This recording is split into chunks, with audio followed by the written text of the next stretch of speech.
And all creation is designed in his image to know Abba's love, just like he knows Abba's love through Holy Spirit. We hear Jesus within us, his spirit crying out, Abba, Father.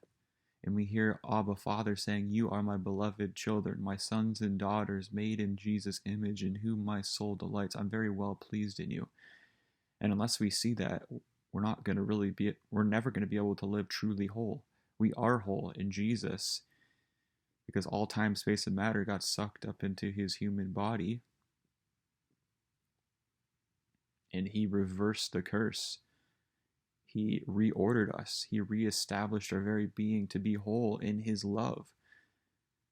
That's what it means to be made whole. When you're so loved, you just feel whole. You are whole. You're in harmony with yourself because you know who you are, because you know who your Abba is, because you are the beloved of Abba. When you know his love, you're free in Jesus. And all are in Jesus. There's no hiding from omnipresent love.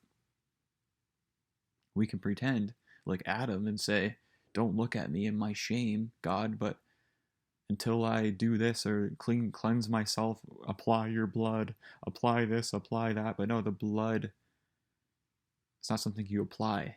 It's his very life in you. And we can either be aware of it or not. His life doesn't give you your worth. It reveals your worth and kind of reveals your worth in a way too. Or sorry, kind of gives you your worth too, because anyway, it's his life that made you. His life created us. The worthy Abba, Jesus, and Holy Spirit made us worthy in their image. Of course we're worthy to be loved. And it's not even sourced in us. They are love. Abba, Jesus, and Holy Spirit, they can't help but love us. In everything. They can't help it because they are love. It's never been a thought in their mind to not love anyone or anything, even a little blade of grass. Everything is lit up in their love fires, in their sweet romance, in their divine dance, in their divine swirl, in their bliss, in their harmony, in their joy, in their freedom, in their exhilaration, in their party. Everything is okay in that swirl, in our true home.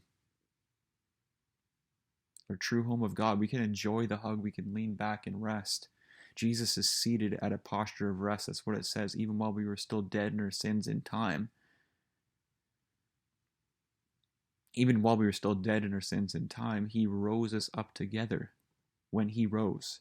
And now we're seated. The word seated means in a posture of rest. That's what a king does. When he knows that everything has been done, he sits back on his throne and rests. That's how we reign and rule with Jesus. That's how Jesus is ruling through us, through this cosmos. Because he sees the work is finished. It says he rules in the midst of his enemies. He sets our table before our enemies. People that think that we're our enemies, says he makes them to be at peace with us too in due time. But